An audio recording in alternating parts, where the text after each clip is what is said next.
Okay, let's unpack this. Imagine waking up, right? You're somewhere totally alien, your memory's shot, and then you realize everything you thought was real, fundamentally altered.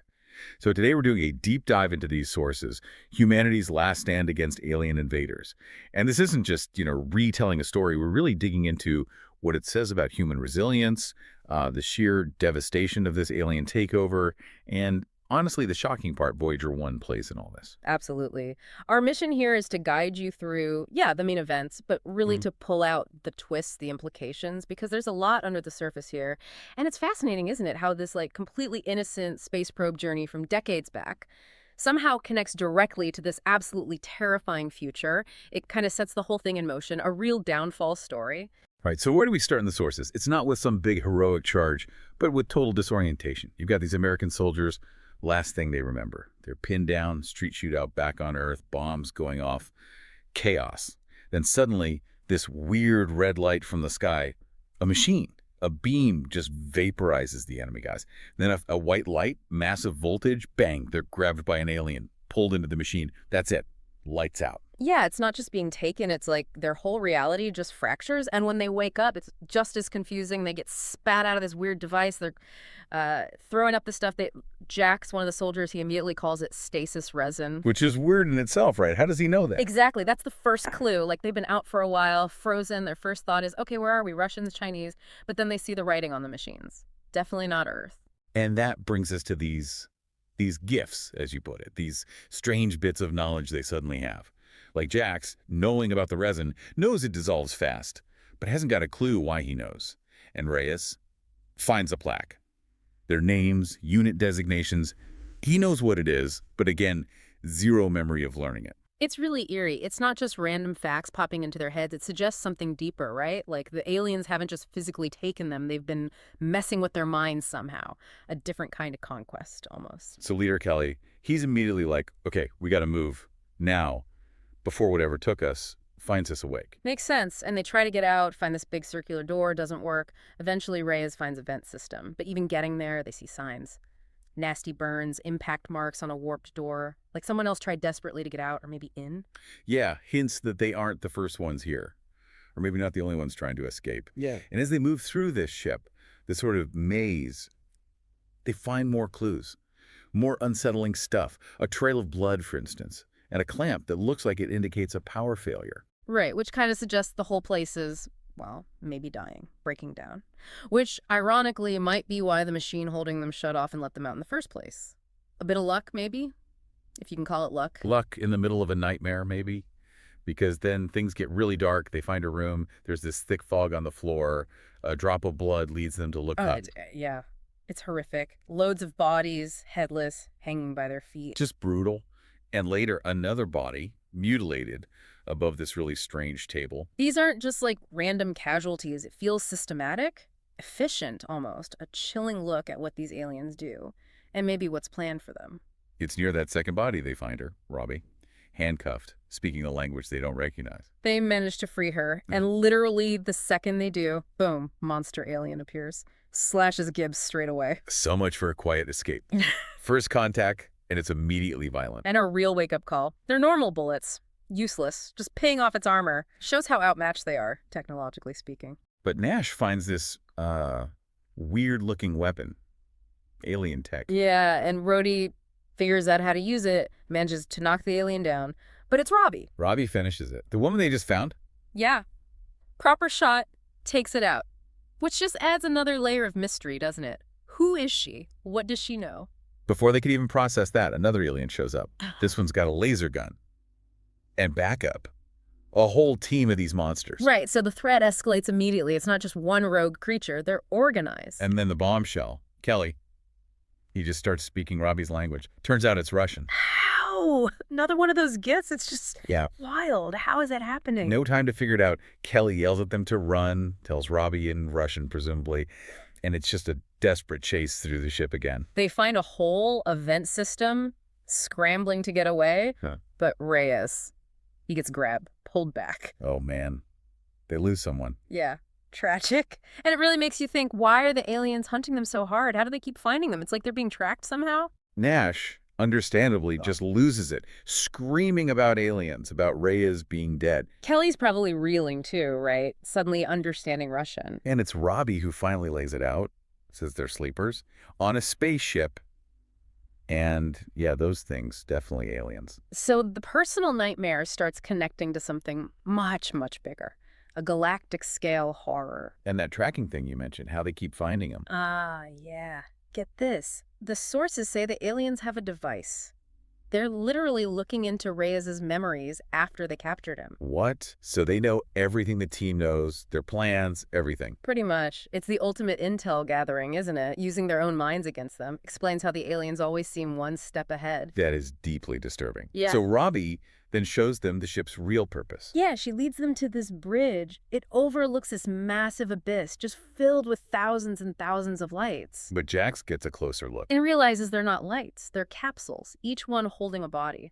Thousands of them. Robbie calls them sleepers, too. So humanity isn't just defeated, they're collected, like trophies. Spoils of war is how it's put. Dehumanized. Stored. It's chilling. And then, as if things weren't grim enough, Anya appears. Robbie's mother.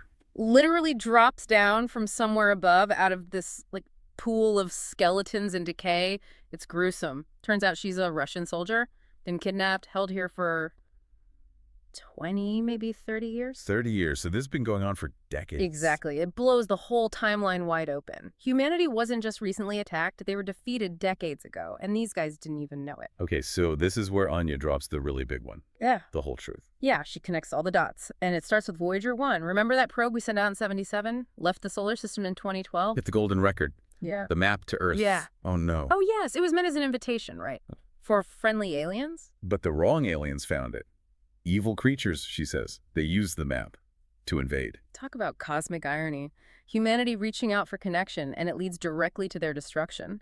Unintended consequences on a massive scale. So the invasion, it wasn't recent for these soldiers. It was decades ago. Decades. Anya says they specifically targeted Earth's best military minds, strategists, like Kelly's team, kidnapped them years ago, put them in stasis, sleepers. And the nightmares they had, the war stuff. Not nightmares, war games. Yeah. Created by the aliens.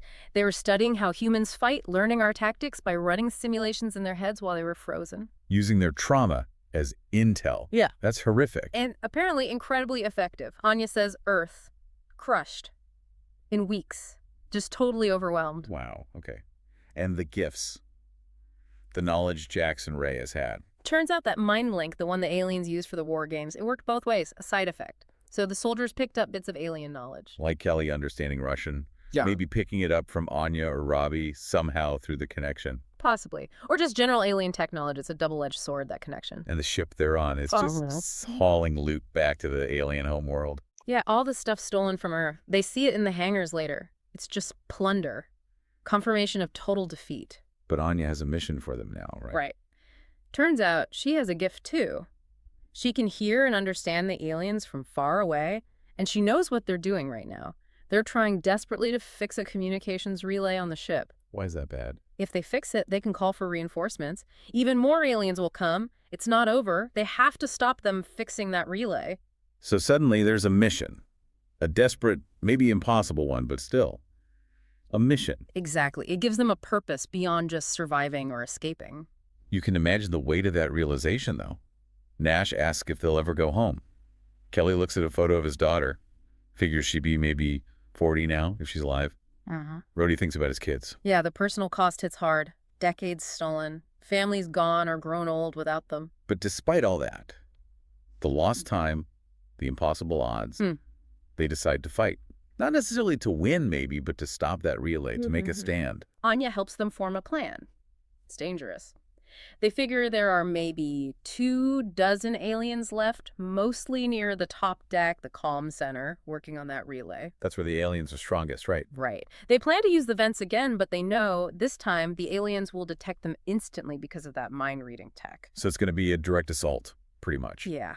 Anya gives them explosives, and she gives Kelly this stolen alien gauntlet, provides some kind of energy shield. They're using the enemy's tech against them. Okay, so the plan kicks off. And it involves, well, a lot of sacrifice, starting with Jax. Jax volunteers. To be bait, he starts singing, trying to draw the aliens into an ambush in one of the hangars. Singing. Wow. It's It's calculated risk, right? Buy the other's time, draw fire. He keeps their attention, but yeah. he gets taken down, shot in the back by a new group of aliens. These ones have shields. Nash sees it happen. Yeah, Nash is devastated, but takes out the alien that shot Jax. Grief and rage fueling him. The fight continues. What about Rhodey? Later, during another firefight, they're trying to move forward. Rhodey makes a choice. He slams the door shut, tells Kelly, "Get the others out, I'll hold them here." Oh, man. Another sacrifice. Yeah, he just goes all out, uses the laser gun Nash found until it's drained, then back to his standard rifle, buys them precious time, then last stand, he drops 2 grenades, huge explosion, takes himself and a bunch of the aliens out. Strategic. Brutal. God. Okay. And Anya.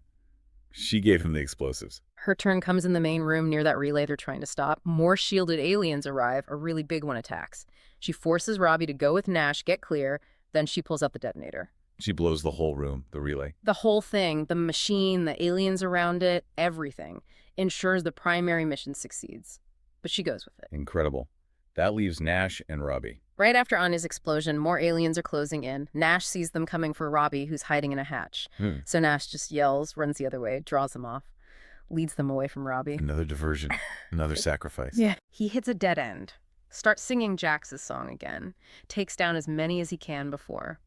Well, the source implies he keeps fighting until he's overwhelmed, maybe uses his own explosives. A final act of defiance, protecting Robbie. So, Kelly's the only one left of the original team with Robbie. Well, Kelly gets knocked out during all this chaos. When he comes to, he finds something shocking. A room full of humans, locked in cells, begging for help, more prisoners. He tries to help them. Before he can do much, he's captured again. Wakes up in a cell next to Robbie. She confirms it. All right. The others didn't make it. Just devastating. But it's not over yet. Not quite. Aliens drag Kelly out, take him back to that weird table, the one where they found the mutilated body earlier. They hang him upside down, about to, well, do whatever they do.